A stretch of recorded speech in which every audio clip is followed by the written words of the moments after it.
na tango ya Mombaya, na tango ya Mente, na tango ya Kabachi ensemble. Mwana Maël Kabachi toujours malade. Il est toujours malade vraiment. Baki Rotala na mwana na ye awa. Ça s'appelle Bilamba. Il est toujours malade. Toujours malade. J'ai vu 2 ou 3 Michel Rotala et maintenant MCC ba Sam Sanini. Bolinga rappelle le babé mama MCCT. Tant to le batu bimisu batu mabe. Président Patrice Moro ya bayembi na yo, il est mourant.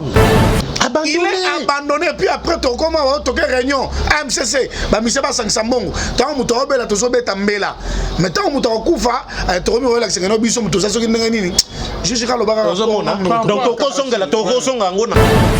Shalom bien-aimés dans le Seigneur, un grand merci à vous tous qui êtes connectés sur notre meilleure chaîne la Senzela Lola et si ka bonzambe et qui tarana loye mona malwa pe na misala bonzambe na bonzambe Lola ezofuta simana onto ya ko bakenzamba boto kwaye wapi bien-aimés dans le Seigneur.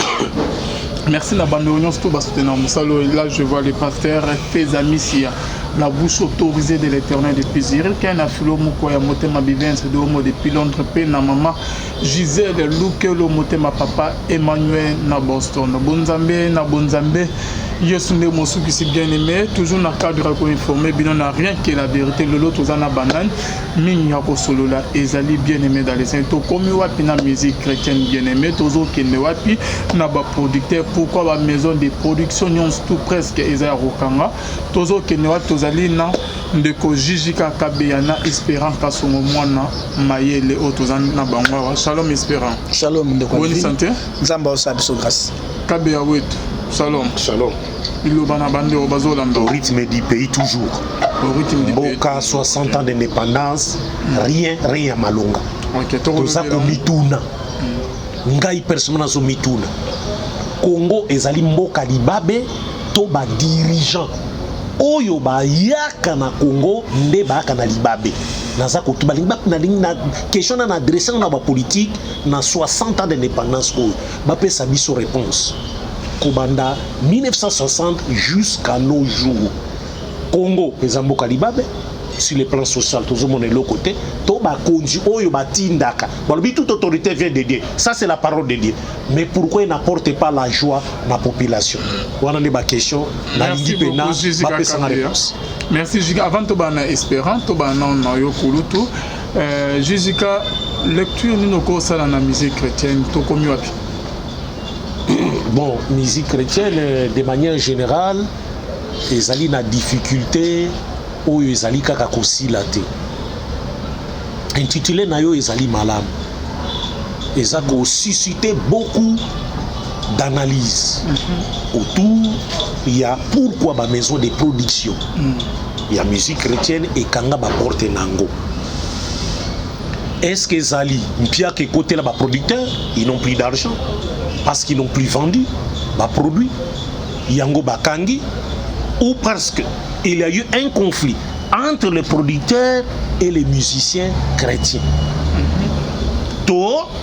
Troisième élément, piraterie est lié tellement et envahir tellement musique que ni les musiciens ni les producteurs n'ont pu se retrouver. Parce que piraterie, téléchargement, il est tellement trop. Mais au départ, téléchargement, ils ont quitté. Quand nous avions commencé, tous les téléchargement, tous les cassette, vidéo, cassette, audio. Ensuite, CD et Kokoma, CD, DVD. Il n'y avait pas de téléchargement. Mais piraterie, ils ont frappé fort en ce moment-là. Mais les artistes, qui se retrouvaient et les maisons de production, qui ont fonctionné. Mais malheureusement, à nos jours, ils ont fonctionné les sous-soutés. Nous nous posons des questions pour Nanini. Ils ont fonctionné. Premièrement, les producteurs eux-mêmes. Awa, OGP, pour les producteurs à Balé Moloto. Ainsi, il qui concédé par Antoine Katoto. Ayaki Kozua, hier OGP a fait théâtre, qu'on filme théâtre et qu'on sort. Ayaki Kozua Daniel Elongam. Vous avez Jacques Biongo que je salue à Paris. Naba musicien soit bimisa qui na niveau ya poto, même il y a message du temps de la fin. Vous avez Jonathan Mutambala, producteur ya nani ya Pichu Mwanza. Yé mutu abimisa Pichu Mwanza. Moi j'étais là, j'ai vu et j'avais participé. Azalaki producteur ya Mokili. Bakwembele banzembo. Kuna azopesa bambongo. Aye na gospel music. Atie pe paquet nae. Ouais, ye wana bazongi akomi kozongela ba musique ya Mokili. Baza koyembele sous banzembo. Un architecte atiki. Pona nini? Vous avez Philippe Lubasso, Maloro Mbongo, Machabani, Vox Day, Missous Matambouitit et tous les autres Boyebi, c'est grâce à lui. Wow. Vous avez Antoine Katoto que j'ai salué, Kin Express, Yepe Ayaki, Namu Pepe Naye, Balé Moloto et tous les autres musiciens Boyebi. Wow. Il ne produit plus. Ah bon? Quelle est cette maison? Kin Express et Zakak distribution, c'est tout. Oui, Boyokani, il peut permettre distribution. Mais produit, en tout cas, il y a un producteur dans Zako Lukaye, Natunaki, Mutumoko Mapesanga, Bajak Biongo, et Nani Babi Kouayo, Akenda Wapi, Barene Loko, Babi Makuna, Bambuta, et tous les autres qui sont en Europe là-bas. C'est Babi Kouayo. Bazalaki, en collaboration, Nakin Express, Akenda Wapi. Akenda Wapi Lelo. Pour nani ni bazako fonctionner eux-mêmes bapesa biso réponse nango. Mais n'importe nabiso il y a eu à un certain moment conflit tiraillement entre musiciens et producteurs. Il faut d'abord que nos musiciens à l'époque là, beaucoup n'ont pas allé à l'école. Ils venaient eux-mêmes comme ça, comme étant des frères. Mais Kelas, pour la plupart, Bakendati. Asuka n'habite sur la classe nini. Bakoma qui n'a pas besoin de commerçants. Concernant l'activité, ils ne sont pas allés à l'école pour la plupart na bango. Bao bakenda classe to ebi bango. Opina bakenda classe à l'université. Par exemple, nous adorons l'Éternel, vous avez la plupart bao bakenda classe. Et c'est Alain Moloto qui payait pour na bango. Bah Tom, c'est Franck Moulage et les autres. Tom Franck Alain Moloto a mis Pesaki a Tindikaki Bango. Bako tapé ba classe basilis. C'est pourquoi vous voyez na Katia Nabango, il y avait beaucoup de licenciés. Bah sali droit, bah sali soki banil na Katia good point. Mais les autres là, très peu parmi Bango, très peu. Je ne voudrais pas citer beaucoup de noms ici, mais je connais presque la plupart. Bakenda qui l'a cité. Il s'est présenté na ba producteur Ndengenine seul. Alors que ça qui lui a contrat. Il fait signer des papiers. Très peu. Bazalaki accompagné dans les juristes aux hommes. Et les producteurs, ils voient quelqu'un venir pour la production. Qui vient seul. Alors que ça lui a couché dans Mikanda pour un contrat. Les frères étaient talentueux. Qu'est-ce qui vient? Il va produire. La plupart Bazaki Olbanil, oh, ça li bonzananga. Et le producteur donnait ce qu'il voulait. Et il lui faisait signer juste un bout de papier. Tango kokende boa sitou ki album e bimisi bambongo ebele. L'artiste commence à murmurer après. Ah, azole langa producteur azole langa, ah nazomone sous clarté. Les conflits ont commencé. Musicien a comme boudé producteur. Il veut voir clair. Producteur voulait montrer une certaine disons transparence dans Makambwango, alors que il y avait sûrement Guy Souroche dans Makambwan. Bakoma kiko benda ba musicien muso bakoma iko linga non ngamoko na s'autoproduire, toi tu vas seulement distribuer. Mais système wana et profiter na participer jusqu'aujourd'hui. Natanga ba espéra kasonga mona maele natikele maloba continuer téléchargement et kokota les maisons et kangami téléchargement. Est-ce que l'artiste ba komi bazali ko bénéficier lelo ndenge ba espéra kaso ke natango na biso na ebité ya kolba natango. Moi je parle natango na biso. Les artistes bazala qui très bien ils voyagent. Ma production ezala qui est belle. Obisozaki invité. Ezala na Kinshasa, ezala na Poto. Moi-même j'ai accompagné 2 fois ma musicien na Libanda Mboka. Là où il allait jouer, il était invité, on m'a associé une invitation et nous sommes partis. Toké Obeba na Makambambongo. L'artiste Makambambongo a commis connu. Pesa biso bambongo, non, on m'a pas donné l'argent. Tant que tu as fouillé dans Sebo, on a fait donner déjà caché l'artiste. Nous avons compris que ces gens ici ont des problèmes sérieux na Kokab. Tout le monde qui est musicien, des plaignants et des plaignants. On fout à biso te, boss nabiso, chef nabiso, leader nabiso. Nabi mais Bappé c'est caché. Bappé c'est 10 000. Comment est-ce qu'ils ont fait Sabine Lokota, leader, des musiciens na groupe pour accompagner Bango. Commencez à murmurer. Moi je connais laquelle leader na Bango Mabé. Moi je suis là laquelle leader wana Mabé. Pour foutre alors qu'il a chanté dans l'album clip Bima. Le leader là, il a leader on dit mal. La plupart se cassent derrière la presse, qu'aucun des côtés. Ah bon? Mais tu as un problème à réparer. Merci Gigi Arabe. Espérons qu'à ce moment dans Mayele, le plus nous commençons la musique religieuse ou que les musiciens au Peko Yamara na plateau non. Dans l'andi Kouloutou Jijika, je crois à l'objet plus par rapport à l'époque naïe. Moi, je vais plus parler dans la période nanga, mais je vais quand même faire une petite analyse dans Marambo Jijika Lobin. Mais au moni musique, musique d'abord, s'il faut analyser sur le plan artistique, musique n'a pas évolué Makasi. Sur le plan artistique, tu évoluer Makasi. Parce que la musique au Tubandé, il n'y a pas de frère Mété.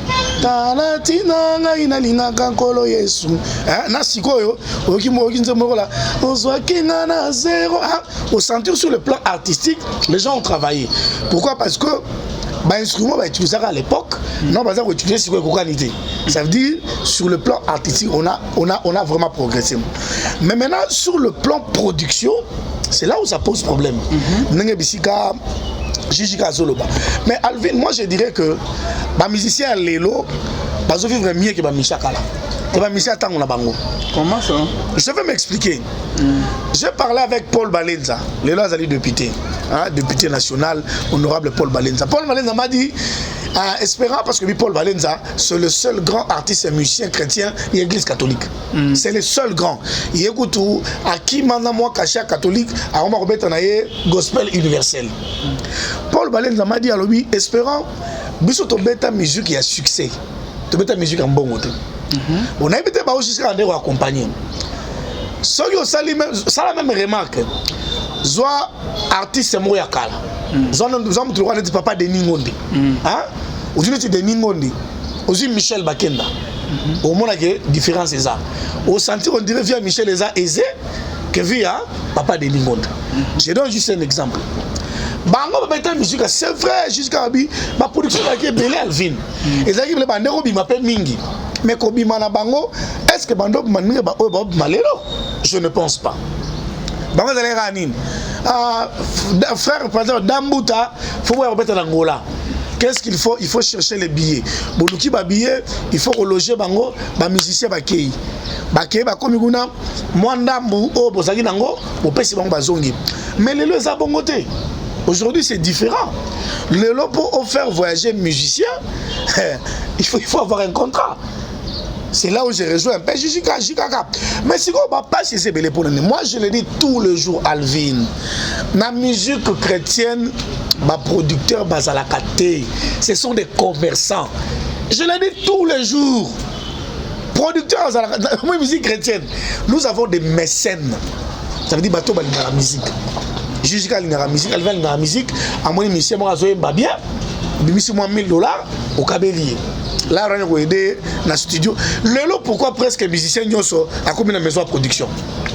Bango Nyoso, presque. Moïse Mbiabi Bomba, Mike AMK Production, Michel Bakenda à ATC, je crois, autour du trône. Tout le monde a mené une maison de production. Pourquoi? Même Vieux Antoine vient dans un temps avec la personne à Toto. Le Vieux Antoine ne sont pas des producteurs. Viens ça commerce naïe. Comment ça?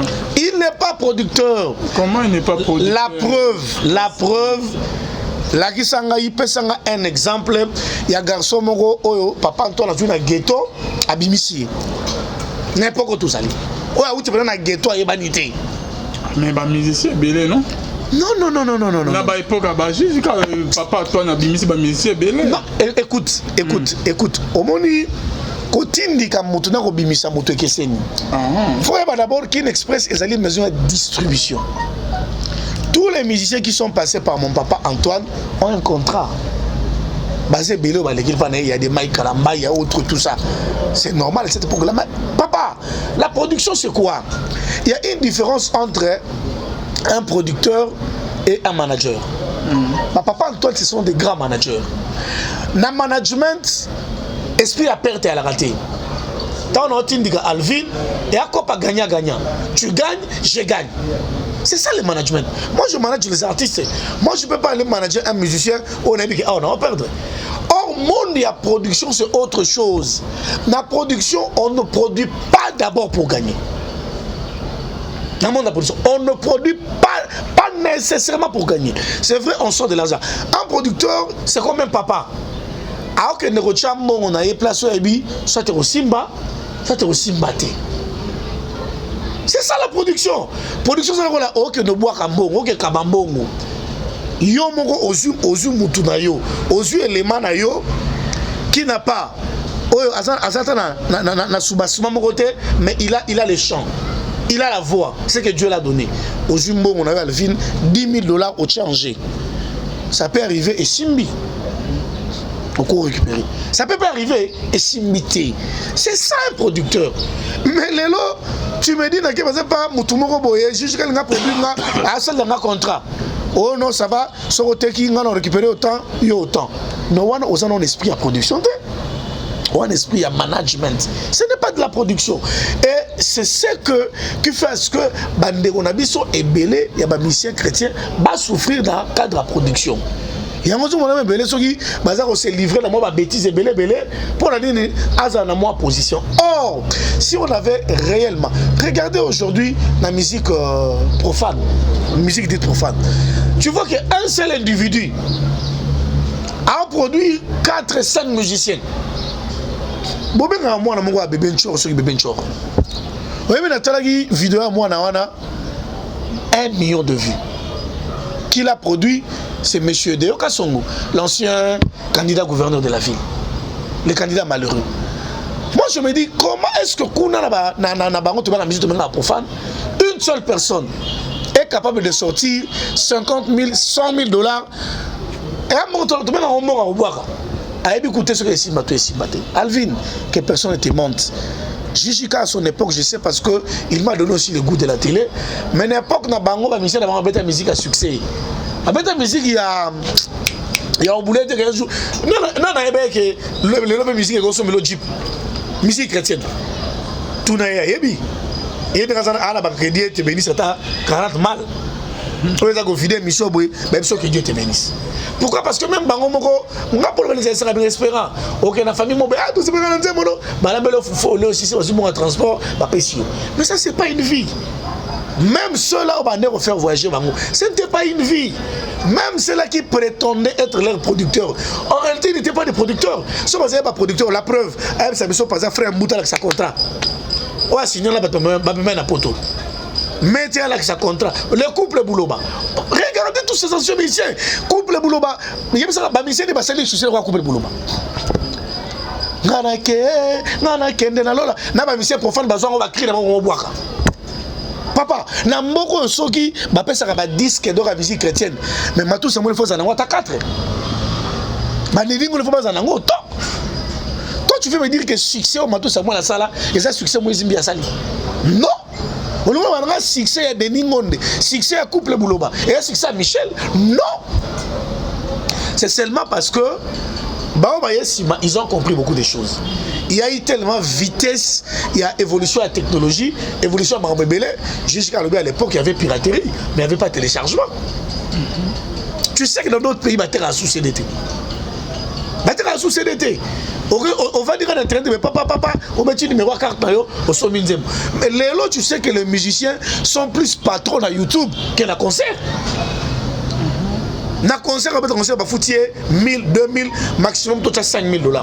Mais dans YouTube, à la fin du mois, à 50 000 $. Ah bon?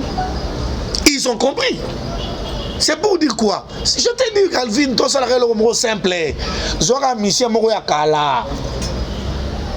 Je n'insulte personne, je fais juste une comparaison simple. Soit par exemple, couple Bouloma. Ok? Ce sont les grands dans le monde de la musique. Soit, par exemple, on a Tchana, on a Tchana, on a Trina. Hein? T'as là-bas, au monde que, hein? Au monde que Trina, on a maman na Jeep. Autant couple Bouloma sur Bamako. Tu imagines un peu? C'est ça qui prouve même qu'à l'époque là, jusqu'à il y avait des producteurs. Les producteurs ont été. Au moins, il y a des sikoyo. Quand tu vas comprendre, il y a ma solo. Donc moi je pense que musique nabiso ils ont souffert ne lokowana. Moi je les appelle tous qui m'excusent, ils sont des commerçants, ils ne sont pas des producteurs. Quand on est producteur, on se sacrifie, on accepte de perdre. Quand on est manager, on n'accepte pas de perdre, on veut gagner. Mais si nous voulons réellement gagner, restons managers. Si nous voulons réellement faire le travail aux ambassades, alors moi je pense que soyez les vrais producteurs, sinon les artistes missions chrétiens ne vont pas souffrir. Jessica, oui, quelle est la question? Par rapport à Magam de Nanya Lobby, Espérant, Yoko Lobani. Bon, Omoni, lui évoque les aspects d'aujourd'hui. C'est vrai qu'il évoque, il fait une différence entre un manager et un producteur. Mais il doit savoir qu'à cette époque-là, un producteur était celui qui sortait ses propres moyens dans le but de pouvoir artiste. Dans la production à l'époque, il y avait un contrat. Sauf que Antoine Katot, moi j'ai eu l'occasion comme on a un contrat. Il y a des artistes. Les artistes signaient. Et chacun avait sa part. L'artiste avait sa part naïe, et puis les producteurs aussi avaient sa part. Et l'argent. Il y a 50 000 $. Bon, 50 000 les a quittés. À l'époque, c'est pas 10 050. Non, je ne pense pas. Toi, la musicien, moi, c'est caché à 50 000 $. Bon, est-ce que ça t'est après produit, après que après vente?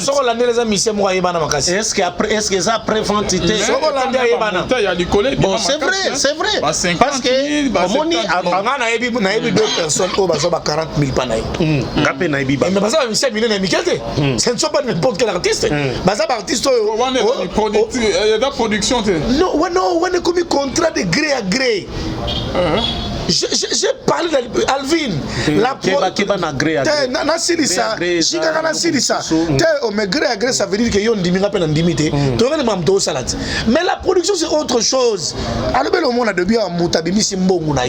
veut dire quand on produit, quand tu sors l'argent et tu supposes que ça peut ou ne pas revenir. Ça veut dire le producteur lui-même il fabrique son artiste.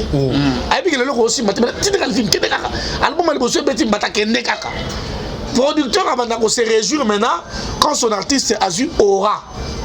Vous comprenez? Or avec un manager, les managers ils s'en foutent. Lui son problème c'est quoi? Alvin Tobeti Bord.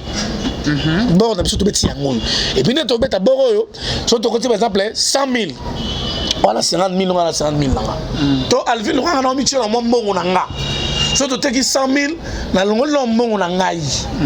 Na ju tout ça ni to Kaboul. C'est ça la différence papa. Et aujourd'hui, c'est là où ça allait en fait. Bien au moment que montana contrat fait le buna exaté. Contraire que ngala distributeur. Vous comprenez? Ngala manager, na manager album. Au sein album dans le studio ici ngo. Ngala jouer album ngala manager album, ngala oteka. Contraire za boy. Toteki autant, ne toteka autant, yo ju autant ngaba ju autant. Soit tu dupliquer ma CD, tu dupliquer na dupliquer 10 000 CD. Na calculer par CD mo $5. Na 10 000 CD na Alvin, yonde artiste yozwa 4 000 CD. Ngalwa na bibisi da mbongo na ngana ozwa 6 000 CD. C'est ça l'esprit managérial. Mais justement c'est ça. Non. Parce que oyani que oyena musala na yo, au côté studio, aussi si ba clip producteur, non yo bien ba on qui ba commerçant. Bon signer contrat, na pesio mbongo na au caché no mbongo no $70,000. Au signer na papier que album mo combien il y a producteur net que Jijika. Parce que na moment wana o ya pesi mo ada producteur. Non, a sombi exclusivité na yo. A sombi œuvre na yo, il n'a pas produit. Non. Ah bon? Non. Il achète ton œuvre. D'ailleurs, père son âme Marie Missamou, elle me demandait toujours ça. Alvin, ngala sali musique nangai. Na silisi musique nangai. Yo oki musique nangabi. Et puis l'andela, producteur a corrigé nani, ozo bito benga producteur ou manager. A corrigé jamais reçu ma musique am toi yebanate. Pour un risque. Il a son mango tempo à gagner té. A son mango non seulement à récupérer mon naie, mais à ça on a bénéfice. Net oh Philippe Lubasa Sadaki. Concernant l'homme, a yokinze moi l'homme, il y a ba l'homme bon. Ba ye pas né.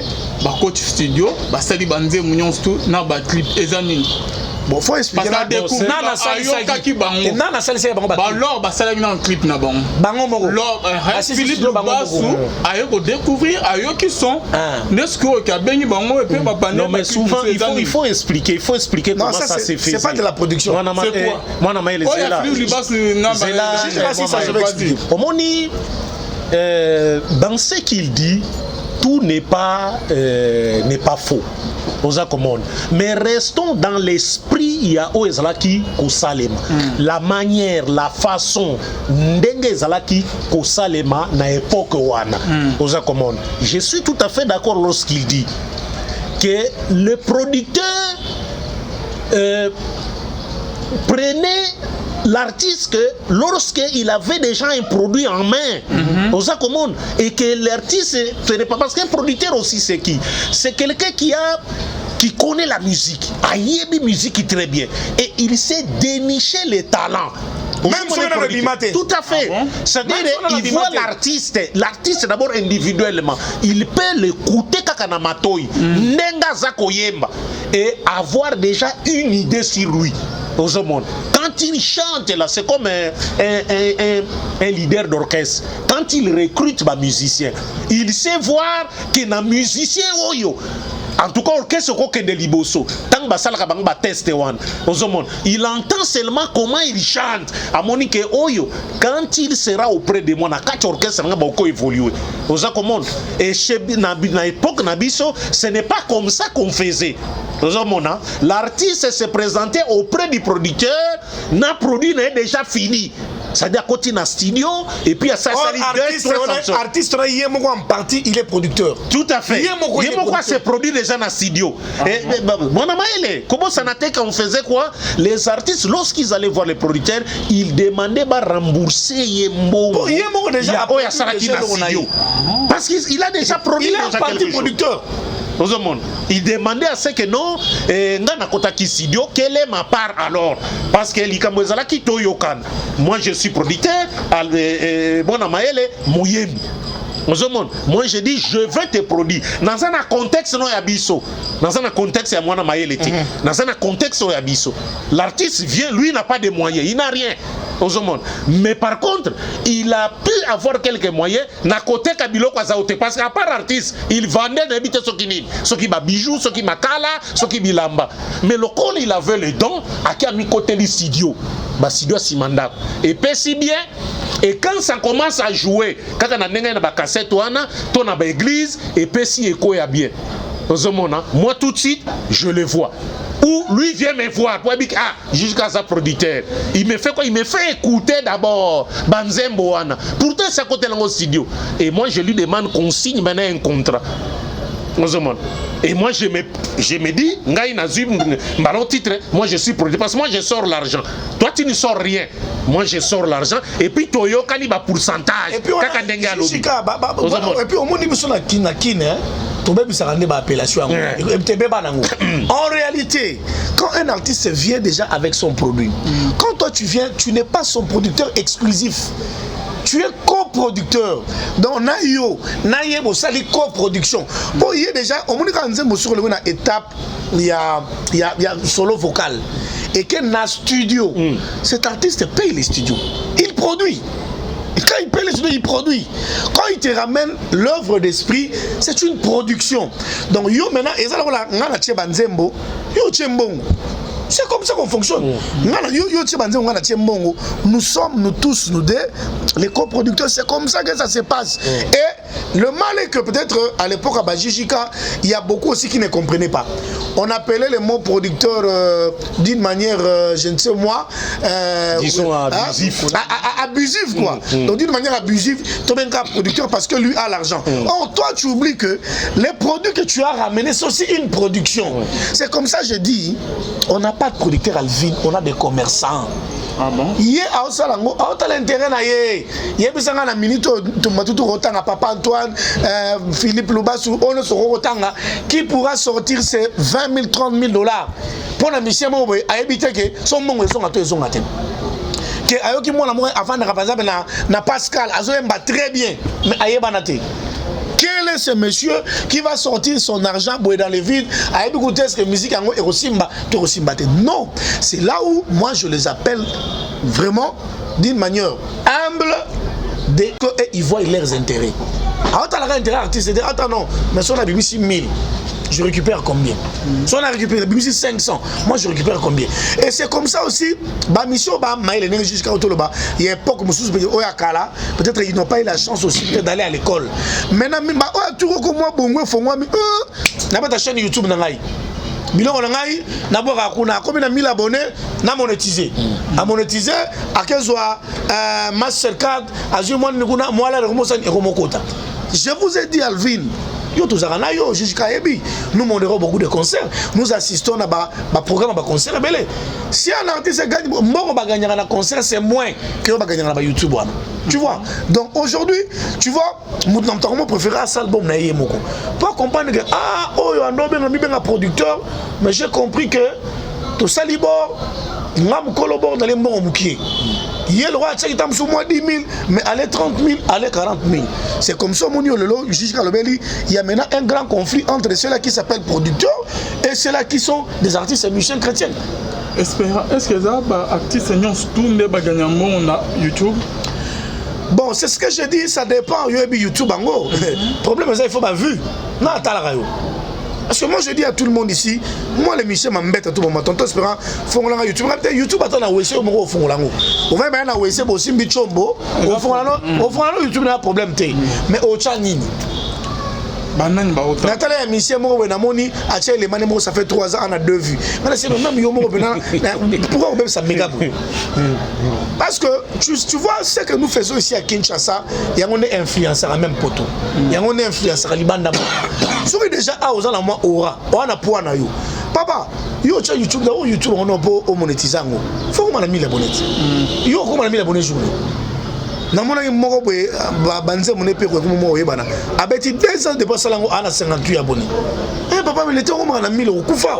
Ça veut dire quoi? Ça veut dire que YouTube en opé mais il y a des ceux-là qui gagnent de l'argent.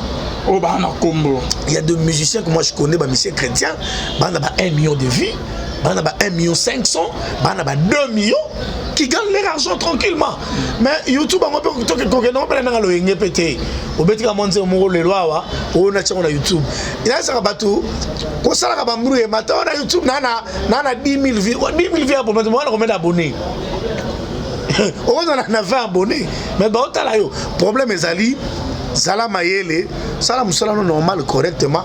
Si on apprécié. Les gens vont te suivre. Quand tu vas créer une chaîne YouTube, les gens vont s'abonner. Mais moi je pense pas que ça va vous bon. Anamoni Michel allait à mon YouTube, mais allait à mon tu ramènes ça YouTube, mais ça YouTube mais bon on a 2 personnes. Tata moi c'est et puis après le reste des personnes va.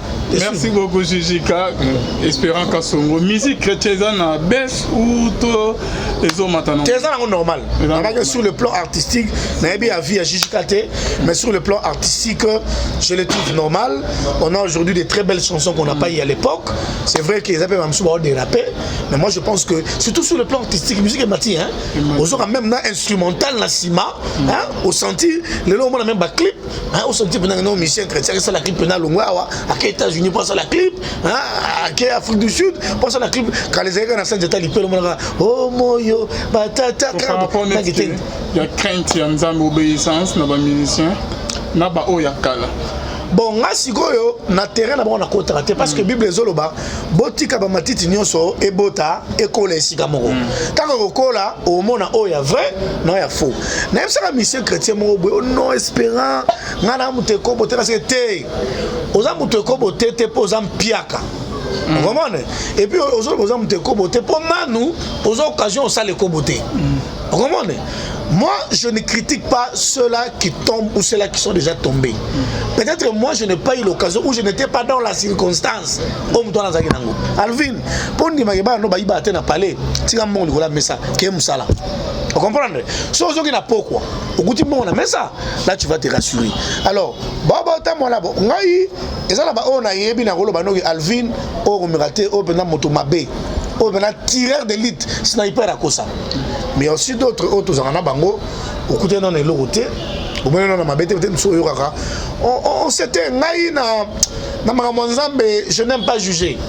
Moi je suis chrétien, n'aime que bata baba mission chrétien ba matolo ba ebele ebele pe toleka pa na wawa toujours ba conflit na bango pour te mettre à masasi pour de toutes les façons s'il faut sauver l'église de foi tokanga minorité toloba la vérité mais puis après Dieu seul nous juge et na ba ba nzambe te ba se ebele et ben ba ba nzambe ba sa ebele mais Alvin tout ce qu'on va coller sika moko tozonga totanga ba kombo to ba frère sœur boyeti.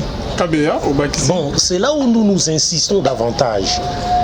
Et c'était le point focal. Il y a un artiste et il y a musique chrétienne.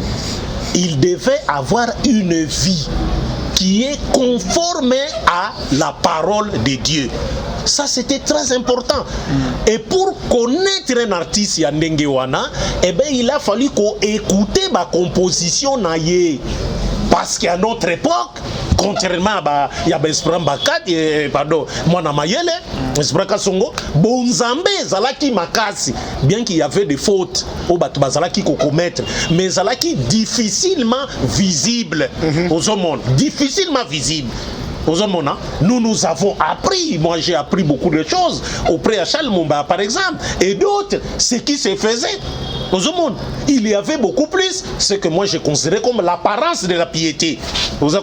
Les gens qui prétendaient être des véritables chrétiens, qui priaient, qui étaient assidus à l'église. On voit des musiciens dans la Bible dans ma pec, qui marchaient, ils n'étaient pas véhiculés, ils étaient à Makol, et qui allaient à l'église culte. Il y a des gens qui contenaient Yango. Aux hommes. Il était là, tiba obong sa instrument. L'artiste venait na kati église. Ozomona, azobong semer. Ngana za okende tangu de baba zako bondela na ACM na Bandal. Moi j'allais le rencontrer là-bas, je le voyais là-bas zako ya avant. Pasteur Nani a commis nanouté. Mais Thomas de baba zako maki déjà avant. Ozomona, atandi et toko na et tout ça, ils étaient comme ça au début, des vrais frères en Christ. Azaki ko bondela, azaki méditer le baranzambe. Donc c'était des gens qui se comportaient correctement, bien que il y avait un certain moment qu'on apprenait que Bazalaki na Makambu, il a cessé. Mais on insistait sur le comportement, la vie chrétienne ou la vie spirituelle, il y a chante. Même à travers Banze Monabango, ndekonangai mwana maila beti mwa banzembo ya mente ya kala talatina ngai nalingaka kolo Yesu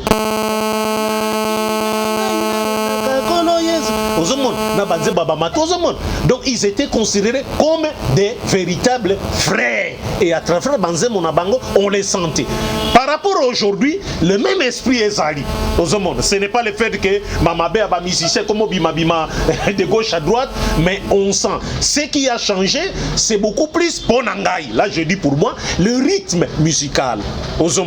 Ndé est changé. Ben, si vous avez dit Natango à Matou, Natango à Mombaya, Natango à Mente, Natango à Kabachi ensemble. Moi, je suis Kabachi toujours malade. Il est toujours malade. Vraiment.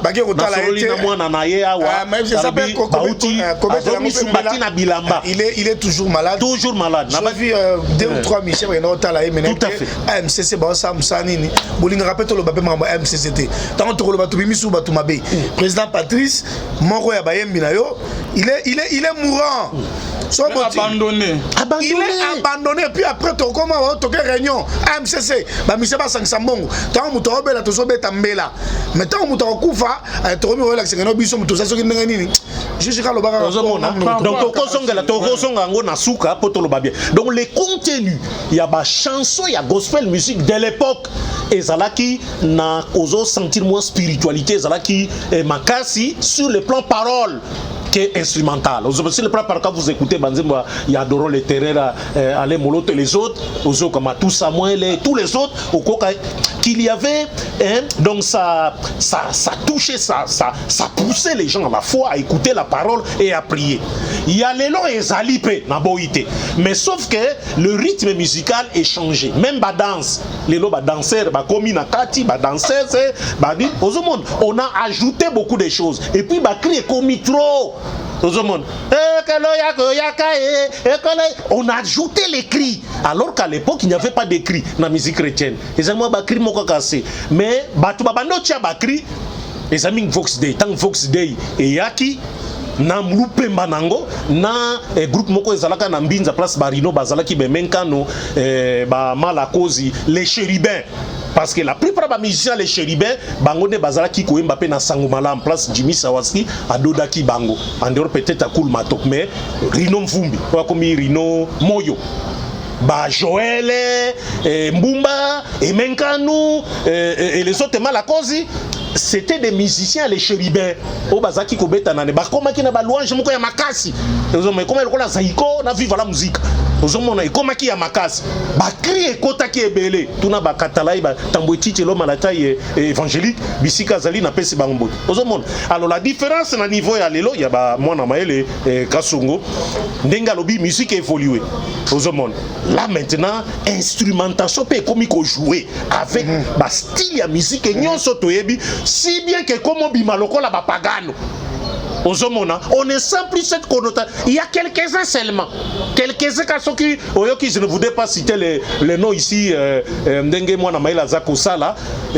sent que le rythme est trop haut et que les paroles Oyezali inspiré bibliquement dans la parole de Dieu, et pousser Moutou à méditer, à adorer, à louer, et ça fait n'importe. Ozomona o tolinga koninga na mingi pumba yesu ozomona les rythmes on a essayé de ko écarter ngoma muke pona nini parce que les jeunes gens d'aujourd'hui veulent beaucoup plus danser. Ozakomona ya moni frère Patrice mutabanaka musique, excusez-moi pour natangi ozomona musique ezalaki avec des paroles douces likolo ma parole ezobima mingi et que la musique ezalaki ko accompagner ngo mbala moko ba sebene koti makasi ozomona et les gens ne font que danser mingi.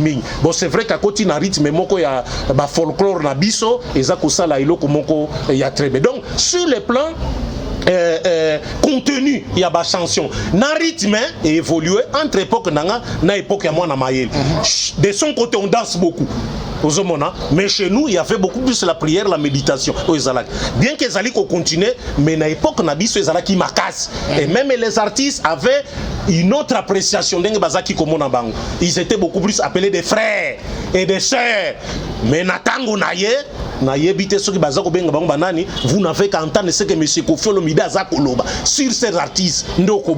Mais à l'époque, M. Kofi Olomide était là, mais il ne parlait pas. Il ne parlait pas comme il parle aujourd'hui. Il ne parlait pas. Moi à l'époque là, Nazako Solana Manda chante. Je le voyais. Nazako Solana Kibens, Nazako Solana na Adamo qui m'avait dit que dans un groupe nanga moko chrétien au Salisan. Nazako Solana quel est l'autre musicien? Musicien moko ya quartier latin. Nazalo ba Mopao. Tozo Solana pe mingi là. Je crois que Nana Poto. On parlait avec eux. Il y avait le respect à ces temps-là. Le respect, il y a des musiciens. Le respect était là. Mais aujourd'hui, je ne sais pas. Le respect, Kassongo est là. Il peut peut-être. Le respect, il y a tango yakal. Na lelo, na moni, selon moi, et combien peut diminuer vu attitude, il y a des musiciens, il y a lelo vis-à-vis d'un comportement au basal. Mais ils gagnent. Mais à l'époque, moi, na mayele. il y avait quelques artistes qui gagnaient peu à ces temps-là. Et tout à fait. Qui gagnaient peu, moi, Bamboko Moko, il y a très bien. Beaucoup d'argent, Penza. Bazala qui gagnait et Bazala qui très bien. Ils se sont cités des maisons. Aux monde. Oh, il y a Binabe, Toubi, Ozolo, Banan, je ne sais pas qui sont. Oh, Basombi Bandaku, je ne sais pas. Mais à ces temps-là, c'est vrai que Mokonde. Il y a tout le Bandaku. Eh, Basombi Bandaku. Ozomona. À l'époque, déjà, Basomaki Bozaki, déjà Bandaku Nabango. Ozomona. Ils avaient acheté des maisons et ils avaient Bamituka, Bamsukout, comment ça la coûte dans un taxi. Frère Patrice avait offert Bamituka et pas Bamusicien. Eric est venu, hein, et une fois, Nazaki Namoussala, il est venu me prendre. Barbizika, je ne sais pas quoi te donner pour tout le travail que tu as fait. Mais tu as la patronne, Bisso Moutuka. Zoa Moutuka, fais le tour partout où tu veux. Et puis quand tu seras fatigué, il n'y a qu'à déposer le Moutuka. Nabi, non, on va avec toi. Et il m'a fait tourner la Kinshasa Mobimba. Tu as qu'à Nabi, tu as un vélodrome. Et il m'a laissé un vélodrome. Mais aujourd'hui, quel est ce patron-là? Il y a YouTube à 50 000, 100 000 là, qui donne Mituka à musicien à banque. Bazali. On comptait les musiciens. Bazali, Tangela Kombo. Mais je vous dis. Non, cite les noms parce que moi j'ai cité les noms. Le pasteur Moïse Mbi a donné IST. Ah, ok, ça je ne savais pas. Ah, ça c'est très bien. Ça j'applaudis. Ça c'est l'information que Naza Koïb. Ça n'est pas. Mais à l'époque. Nafre Patrice. Jusqu'à l'époque, Nabiso. La fois passée, j'ai que groupe Monatan comme un musicien. Ok, Bakenaki, ceux qui l'ont appelé musicien, ceux qui $15 la production, et musicien, une décision, on a groupe, leader. Voilà ce que là qui me témoigne. À l'époque, c'était fréquent. Comment les problèmes, mais en avant, les problèmes, qui n'attendent. Parce que le concept de producteur na manager c'est vrai tout soutien on a moi moké na concept na époque oyabiso contrairement ndenge yazako présenter yango parce que ça c'est notre problème ezalaki soki lelo omoni certains de ba musiciens wana ba lakeli même ba leader na bango na mabe bien que la plupart sont venus de passer c'était le problème ya mbongo na sina lobela yo awa ces musiciens là n'étaient pas payés. Moi je les fréquentais chaque jour, il venait chaque jour à l'émission, il ne faisait que se plaindre. Même à AMCC quand il allait chez Mumbai, il ne faisait que se plaindre. Moi je suis allé poser la question à Mumbai, je le répète encore une fois, pourquoi vous avez un groupe?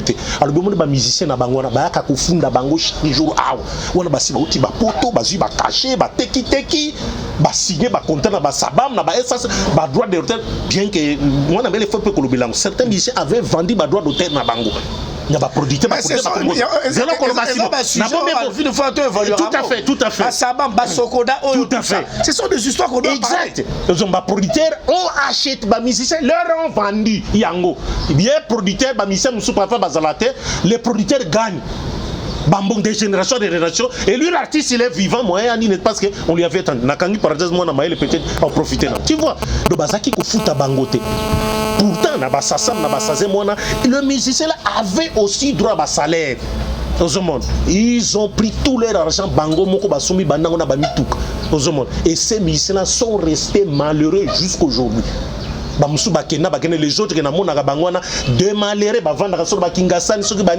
je le rencontre malheureux reconnaître mais moi je le reconnais pas et je leur chaque fois leader pourquoi vous ne payez pas vos musiciens un producteur mais les musiciens nous lui avons donné l'argent. Ça qui est bon, ça qui est caché. Mais les musiciens ne basent les lacunes. Bon, c'est un problème interne. Ils savent ce que j'ai dit là. Ils ont profité pour eux-mêmes. Dans cette époque, espérant pas que l'époque les musiciens leaders ont profité pour eux-mêmes. Très peu quand on a fait partie après Simitou. Les autres, allez Molotoye, il a fait étudier les musiciens et les autres. Et les autres, ce sont des malheureux. De ça, pas si quand je les vois. Comme il a dit, musique, Paul Balenza, c'est vrai, il est député, mais qui nous dit ces musiciens qui étaient avec lui? Où sont-ils? Qui nous disent aussi ça? Vous voyez, ça c'est ça le problème qu'il y a. Il faut c'était Makasiming. Les problèmes d'argent, cupidité, et Kaboli, mingi ba musicien, na ba producteur locaux, c'est ça qui tue. Tantôt les producteurs gourmands, tantôt musiciens de gourmands. L'amour de l'argent est la racine. Et la racine est une racine de tous les maux.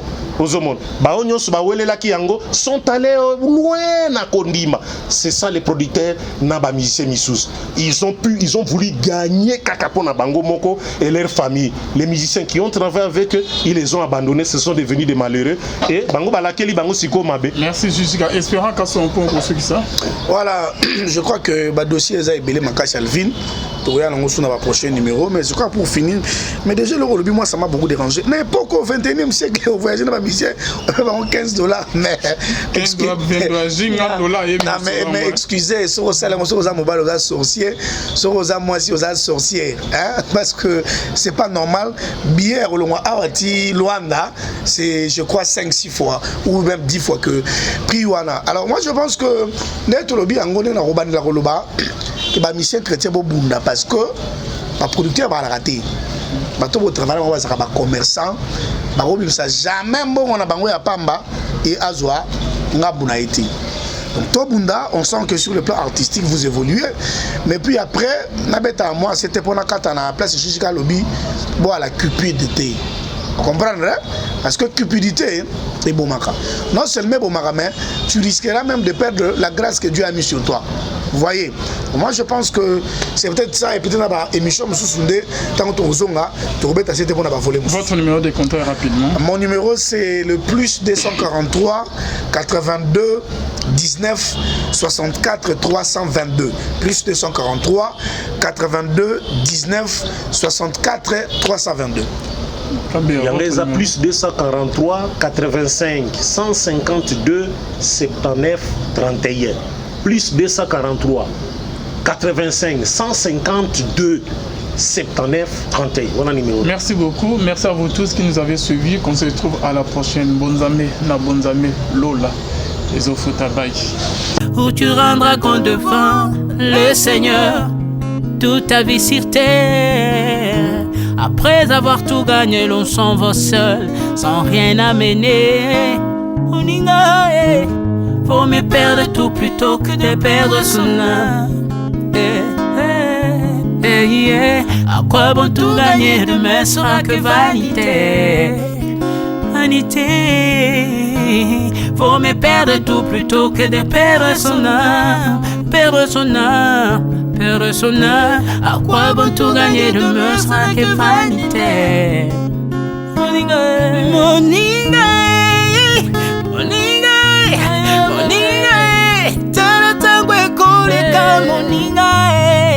Moninga tala bato bako kende okosala lolendo na mokili okanisi mokili yango yayo tala bato bako leka tango ekomema ngai tango ekomema tango ekotika moto te bakulutu bayakala basi bakende moninga tala tango ekomema Papi Charles Mombaya si akenda kala otango eza komema ya mari si akenda misa mungolo tala tango ebebi papa de baba si akenda kala tango eza koleka ale moloto si akenda kala potango eza koleka ata mobutu sesese kokukungwendo wazabanga asi akenda kala tango eza koleka Mzee Laurent Désiré Kabila akenda kala tango eza koleka tango ekotika moto te tango ebangaka mokolo te liwa abangaka mokolo te abangaka peleki te abangaka moto mbongo te ayokaka mpe mobola mawa te liwa etango ayaka amemaka moto nyonso tango ekoleka lengela bomoi na yo epa na yawe tango ekomema lengela bomoi na yo mokolo na yo ekoya okokende ndenge nini le temps passe ne s'arrête jamais le temps passe moninga tala tango ekomema moninga tala tango ekoleka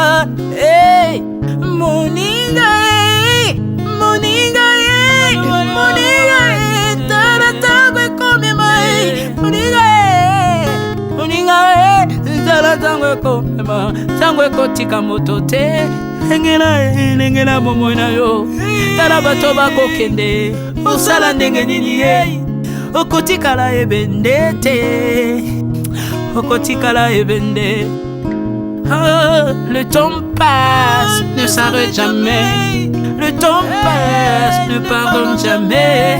Le temps passe, ne s'arrête jamais. Lengela bomoi Moninga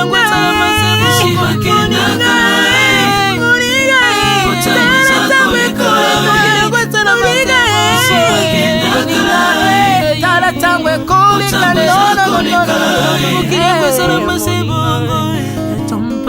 ekolo nyonso bato bakokenalela mpona nini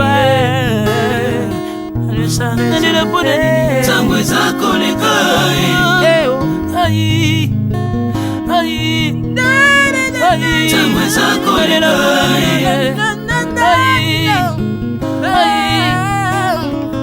tango eza koleka le temps passe Alvin et Béa Tala tango ekoleka nabongisa bomona nga mpona nini bato bakokende biloko nyonso ekoleka nalelalela ntina nini natangisa makila na boma bato mpona nini soki nyonso ekoleka un jour nabanga kufa mpona nini soki naza putulu ya pamba mokolo ezali na koleka le temps passe